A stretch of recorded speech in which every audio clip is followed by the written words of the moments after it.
সবাইকে স্বাগত। আমি দেখাচ্ছি একটা পাহাড়ি অঞ্চলের ছবি। আসলে এটা ছবি না, এই জায়গাতে আমরা গিয়েছিলাম সোলার উপরে ট্রেনিং করতে। তো এখানে আমরা নিয়ে গিয়েছিলাম 4টে বিষয়ের উপরে ট্রেনিং করার জন্য গিয়েছিলাম। আমরা কলকাতা থেকে গিয়েছি, কলকাতা NBIIT অফিস থেকে আমরা গিয়েছিলাম টেন্ডাং ভিলেজে। এখানে সেই ভিলেজের ছবিটাই আমি দেখাচ্ছি, লেখাগুলো দেখে আপনি বুঝতে পারছেন যে এটা একটা নাগাল্যান্ডের গ্রাম। আমরা গিয়েছিলাম এখানে, এই যে ব্যানারটা দেখছেন, এদের আহ্বানে আমরা গিয়েছিলাম ট্রেনিং করতে। আমরা এখানে দিয়েছি মোট 4টি বিষয় উপর ট্রেনিং। তো আমি এখন যে বিষয়টা দেখাবো এটা হচ্ছে সোলার কুকার, মাইক্রো সোলার ডোমের উপর যেমন আমরা অনেক আগে অনেকগুলো ট্রেনিং দেখিয়েছি, এখানেও মাইক্রো সোলার ডোম আমরা দেখিয়েছি। তবে এখানে মূলত আমি দেখাবো সোলার কুকারের উপর ট্রেনিং। তো এই পাহাড়ি অঞ্চলে সোলার কুকার খুব ভালো চলবে সেটা হয়তো আমরা করা খুবই মুশকিল হয়ে যাবে যে সব দিন চালাতে পারবো কি না। তবু আমরা সাহস করে কিন্তু এই সোলার কুকারটার উপরে ট্রেনিং করতে গিয়েছি। যদিও এখানে খাদ্যাভ্যাস, এখানে আবহাওয়া অনেকটাই আমাদের এই সমতল ভূমির মতো নয়, তবু আমরা চেষ্টা করেছি এখানে সোলার কুকার দিয়ে রান্না করতে। এখানে বক্স টাইপ সোলার কুকার নিয়েছি আমরা। আর এখানে ট্রেনিংয়ে উৎসাহী মানুষজনও কিন্তু অনেকজনই ছিলেন। আমরা এখানে মূলত 4টে পদ আইটেম রান্না করার আমরা ট্রেনিং করছি আজকে। তো সোলার কুকারটা আমরা রোদ্দুরে রেখে দিয়েছি। এখানে আমরা চাল নিয়েছি, কিছু সবজি নিয়েছি। চালটাকে আমরা একটু ভালো করে ধুয়ে নিচ্ছি, আমরা মেজারমেন্ট করে নিলাম। আমরা 1 কাপ মতো চাল নিয়েছি এবং সেই চালটাকে ভালো করে জল দিয়ে ধুয়ে 1 কাপ চালের সঙ্গে 2 কাপ জল এটা আমরা ব্যবহার করছি। তো এই সব গ্রামবাসী, এটা অনেক দূর দূর গ্রাম থেকে এসেছে। মানে আমরা এই যেখান থেকে করছি পাহাড়ি অঞ্চলে, কিন্তু দূরত্ব বেশ অনেকটাই, প্রায় 6 কিলোমিটার 7 কিলোমিটার দূর, কেউ আবার 10 কিলোমিটার দূর থেকে এসেছে, এবং সেটা অবশ্যই পাহাড়ি রাস্তা। তো আমাদের একটুখানি সোলার কুকারটাকে প্রিহিট করে নিচ্ছি। এই 4টে আইটেম আমরা এখানে রান্না করব। একটা সবজি দিয়েছি, ডাল দিয়েছি, আর চাল, আর একটু ডিম, ব্যাস এই 4টে আইটেম আমরা রান্না করব। তো এখানে রান্না করাটা বেশ কিন্তু চাপ, কারণ এখানে বেশিরভাগ সময়ই বৃষ্টি মেঘলা আবহাওয়া থাকে। তো আমরা যেখানে ট্রেনিংটা করছিলাম সেখান থেকে একটু সাইডে আমরা একটা উঁচু জায়গাতে গেলাম, যেটা একটু ফাঁকা জায়গা। এখানে আমরা এই 2টো সোলার কুকার এখানে রেখেছি। তো আমরা 2টো সোলার কুকারের মধ্যে একটুখানি রোদ্দুরে রেখে দিয়েছিলাম। আমরা দেখাচ্ছিলাম ওদেরকে যে কী আছে এর মধ্যে। বিশেষ কিছুই না, একটা সোলার কুকারে খুব বেশি মানে ইলেকট্রনিক্স পার্টস তো কিচ্ছু না, সবই নর্মাল। আপনারা আগের ভিডিওতে দেখেছেন, যদি না দেখে থাকেন আমি আবারও এই ভিডিওতে বলছি। এটা একটা বাক্স থাকে, একটা বাক্স যেটার ভিতরে কালো রং করা একটা অ্যালুমিনিয়ামের ট্রে থাকে, বাইরে কিছু ইনসুলেশন দেওয়া থাকে, আর এই ডবল কাঁচের একটা ঢাকনা থাকে, আর একটা থাকে মিরর। তো এইটাই হচ্ছে সোলার কুকারের আইটেম। আমরা একটুখানি হিট করে নিয়েছি, যেটা আমি দেখাচ্ছি সবাইকে যে একটু প্রি হিট করা আছে। প্রি হিট করা বলতে শুধুমাত্র সোলার কুকারটা রোদ্দুরে রেখে দিলেই হয়ে যায়। তো আমি এটার মধ্যে সবজি দিয়েছি, শুধুমাত্র আলু কেটে দিয়েছি, টমেটো কেটে দিয়েছি, একটু উপর থেকে লবণ ছড়িয়ে দিলাম। আর যেহেতু আমি এই ট্রেনিংটা হচ্ছে আমার নাগাল্যান্ডে, এরা খুব বেশি মশলাপাতি কিন্তু খুব কোনো ইউজ করে না, ফলে হলুদও ইউজ করে না, শুধুমাত্র তেলও ইউজ করে না, শুধু লবণটা ইউজ করে।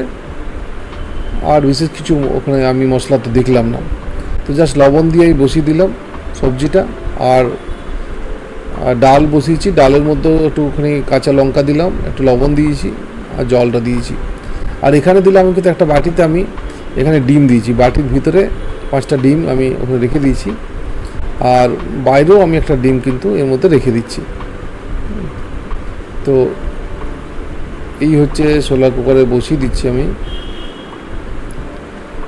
ঢাকনাগুলোকে সাবধানে লাগিয়ে নিতে হবে।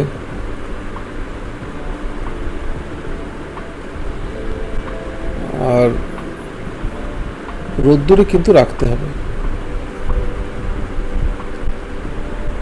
তো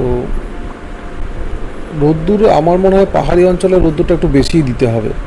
আমরা সমতল অঞ্চলে, এই বিশেষ করে আমাদের এই কলকাতা বা পশ্চিমবঙ্গের দিকে যদি রোদ্দুর পাই, সেখানে আমার 3 ঘন্টার মধ্যে রান্না হয়ে যাওয়ার কথা, 3 থেকে 4 ঘন্টা বড় জোর লাগে। কিন্তু ওইখানের ক্ষেত্রে যদি মেঘলা ওয়েদার হয়ে যায়, হঠাৎ করে বৃষ্টি হয়ে যায়, তাহলে কিন্তু রান্না হওয়াটা খুবই চাপ, সেক্ষেত্রে কিন্তু হবে না। তবু আমরা রিস্ক করে করছি। একটা ডিম বাইরে রেখেছি, আর বাকি 5টা ডিম বক্সের মধ্যে রেখে আমরা একটু এটাকে ঢাকা দিয়ে দিলাম। আচ্ছা, এই কুকারটাতে কিন্তু কোনো লক সিস্টেম রাখেনি, এটা জাস্ট ঢাকাটা নামিয়ে দিলেই হয়ে যাচ্ছে, এবং এটা ভালো করেছে। আর রোদ্দুরের দিকে মুখ করে আমরা রেখে দিলাম। এটা আমার 1 নম্বর কুকারটা হলো। হ্যাঁ, এটাকে একটু রোদ্দুরটা ঠিক মতো দেখতে হবে যে আমার কতটা কোনখানে রোদ্দুরটা আসছে, যাতে ডাইরেক্ট রোদ্দুরটা পায়। আবার যখন ঘুরে যাবে, অন্তত 3-4 ঘন্টা পরে রোদ্দুরটা যখন অন্যদিকে চলে যাবে, সেই অনুযায়ী দেখে মাঝামাঝি জায়গাতে কিন্তু আমার এটাকে দিতে হবে।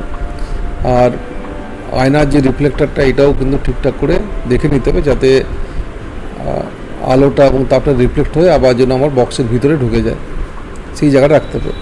আর এই ডবল কাঁচের গ্লাসটা হচ্ছে একটাই এর বিশেষত্ব, যে আমার সূর্যের তাপটা ভিতরে ঢুকবে, ঢুকে গিয়ে কিন্তু ওটা আর বেরোতে পারবে না, ঢুকবে, তাপটা ঢুকতে থাকবে। আর ঢুকতে ঢুকতে ওই ভিতরে যে অংশটা থাকছে, কালো অংশটা থাকছে, সেই কালো অংশটাকেও গরম করবে। এটাই হচ্ছে মূল কাজ।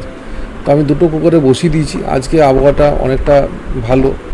আচ্ছা, দূরে পাহাড়, ওটা কিন্তু বরফ আছে, পাহাড়ের চূড়াতে কিন্তু বরফ আছে, তো ওখান থেকে যখন বাতাসটা আসছে বেশ কিন্তু ঠান্ডা। তবু আজকে যেহেতু সূর্যের আলো আছে, আমি আশা করছি হয়তো রান্নাটা আমাদের হয়ে যেতে পারে। তো এই পাহাড়ি অঞ্চলটা, গ্রামটা খুবই ছোট্ট।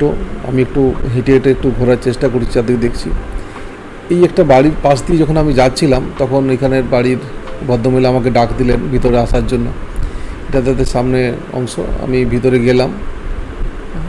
এদের বাড়িতে বেশ সুন্দর একটা অদ্ভুত সিস্টেম আছে। বাড়ির মাঝখানে এরা আগুন জ্বালায় এবং সেই আগুনের চারপাশে বসে থাকে, কারণ সবসময় শীত তো। আর একটা ওরা চা খায়, হালকা লিকার চা, যেটার মধ্যে চিনি থাকে না, শুধু চা পাতা দিয়ে চা। তো এবং সেই চাটাই সবাইকে ওরা অফারও করে, আমাকেও দিল। আমিও একটুখানি এই গরম চা একটু খেলাম। আর এদের এখানে কাঠটা কিন্তু সবসময় আগুন জ্বলতেই থাকে, কারণ বাইরে খুব ঠান্ডা, এবং এইখানে যদি ঘরের মধ্যে ওরা থাকে, যতক্ষণ থাকে ততক্ষণ এই আগুনটা জ্বলে এই করে। তো এদের খাবার অভ্যেসটা আমি দেখেছি যে সকালবেলা একবারে খায়, 8টা-9টার দিকে খায় একবার। তো আমার মনে হয় এই 8টা-9টার সময় যে খাবার খাবে, সেটা হয়তো সোলার কুকার দিয়ে রান্না করা যাবে না। কিন্তু আরেকটা খাবার ওরা যখন গ্রহণ করে, ওটা সন্ধেবেলার দিকে, ওরা মোটামুটি 6টার দিকে গ্রহণ করে, আমার মনে হয় ওই রান্নাটা এখানে করা যাবে। আর এদের খাদ্যাভ্যাসটা খুবই ভালো, কোনো মশলাপাতি খুব কম ইউজ করে, হলুদ ইউজ করে না, আর তেলও করে না। এটা রাত্রিবেলায় খাবারের আমি ছবিটা দেখাচ্ছি, সবাই এক জায়গাতে বসে ওরা খাবারটা নেয় আর কি। তো এই রাত্রিবেলা মানে সন্ধেবেলা, রাত্রি আমাদের এখানে রাত্রি আমরা বলি, ওরা মোটামুটি 6টা 6:30টার মধ্যে খাবারটা খেয়ে নেয়। তো এই খাবারটা আমার মনে হয় অত সোলার কুকারে রান্না করে যেতে পারে। তো আমার অনেকটা সময় হয়ে গেছে, আমার প্রায় 10টার সময় বসেছিলাম, এখন প্রায় বিকেল 3টে 3:30 বাজে আর কি। তখন বোঝাই যাচ্ছে যে অনেকটা সময় কিন্তু আমি এখানে দিয়েছি, কারণ আমার আরও অনেকগুলো ট্রেনিং ছিল। তো সেই ট্রেনিংগুলো কভার করতে করতে আমি এটাকে আর খুলিনি আর কি। তো দেখা যাক, সাহস করে খুলি আর কি কী রান্না হয়েছে। যে খোলা সিস্টেমটা হচ্ছে হালকা একটুখানি ফাঁকা করে আবার নামিয়ে দিতে হবে, যাতে ওই গ্যাসটা, মানে গরম যে বাতাসটা, ভিতরে বাতাসটা যেন বেরিয়ে যায়। এরপর সাইডে যে স্ট্যান্ডটা আছে, সেই স্ট্যান্ডটা নামিয়ে দিলাম।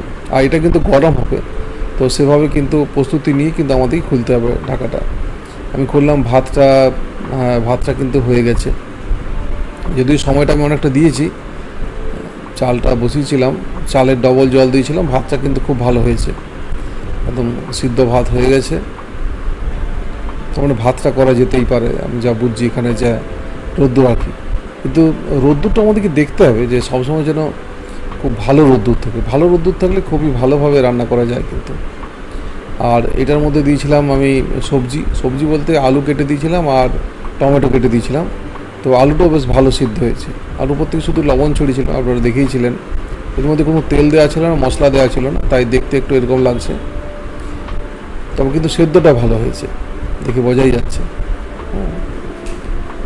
এটাকে আমি রেখে দিচ্ছি। আমাদের এবার দেখতে হবে যে দ্বিতীয় যে আরেকটা কুকারে, ওটাতে বসেছিলাম আরও 2টো বাটি, সেগুলো একটু দেখে নিচ্ছি। তো এটা কিন্তু ভাত এবং সবজি ভালোভাবে কিন্তু সিদ্ধ হয়েছে। এরপর আমি আসছি দ্বিতীয় কুকারটা দেখতে। এটাতে আমি দিয়েছিলাম ডিম আর দিয়েছিলাম ডাল। এটাও কিন্তু ওই খোলার সময় একটু সাবধানে খুলতে হবে। স্ট্যান্ডটা লাগিয়ে নিচ্ছি।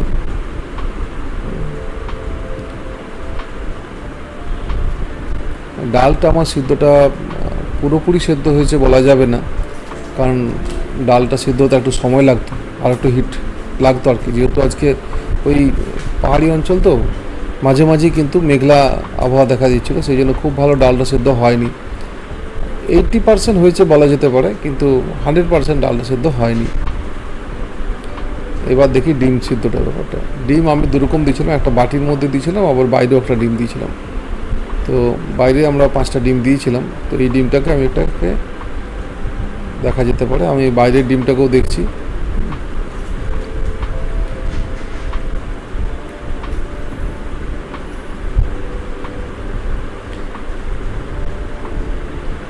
ডিমটা মনে হচ্ছে সেদ্ধ হয়ে যাবে।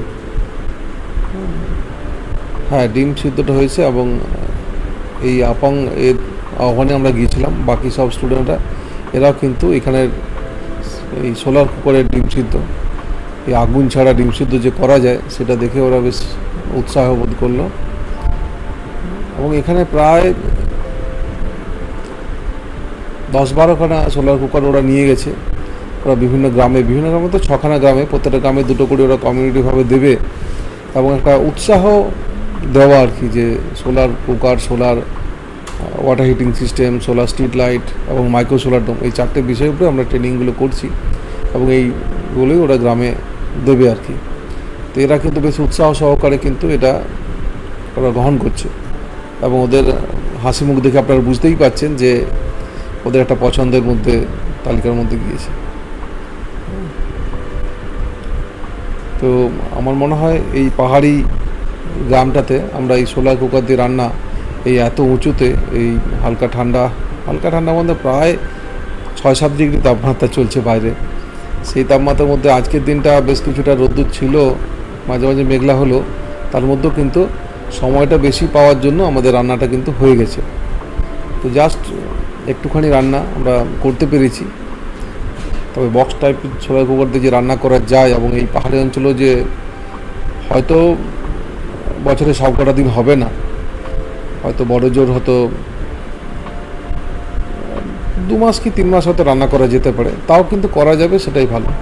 আচ্ছা, এবার আমাদের সব রান্না কমপ্লিট হয়ে গেছে। এবার যেভাবে কীভাবে রাখতে হবে সেই ট্রেনিংটা আমি ওদেরকে বলে দিয়েছি, যে ভালো করে মুছে নিতে হবে, এবং ভিতরে যদি জলের কোনো দাগ থাকে সেটাকেও কিন্তু শুকনো কাপড় দিয়ে মুছে দিতে হবে। ভেজা কাপড় ইউজ করা যাবে না, শুকনো কাপড় দিয়ে হালকা হাতে কিন্তু মুছতে হবে, যাতে এই কালো রঙগুলো কোনোভাবে না উঠে যায়। কেমন? তো সেটাকে একটু মুছে নিতে হবে, শুকনো কাপড় দিয়ে মুছে নিচ্ছি। একটু জল পড়ে গেছিলো, সেটাকে শুকিয়ে নিতে হবে, ভালোভাবে ঢেকে রাখতে হবে, কারণ এখানে পাহাড়ি অঞ্চলে খুব মাঝে মাঝে বৃষ্টি হয়ে যায়। তো বৃষ্টি হলে ভিতরে যেতে না ঢোকে সেটা দেখতে হবে। ঢাকাটা খুলে, এবং উপরে ঢাকাটাকে এবারে বন্ধ করে দিতে হবে, মানে পুরো বাক্সটাকে বন্ধ করে দিতে হবে। তো এই হলো সোলার কুকারে রান্না পাহাড়ি অঞ্চলে। আপনারা পুরো ভিডিওটি দেখলেন, ভালো থাকবেন, দেখা হবে পরের ভিডিওতে।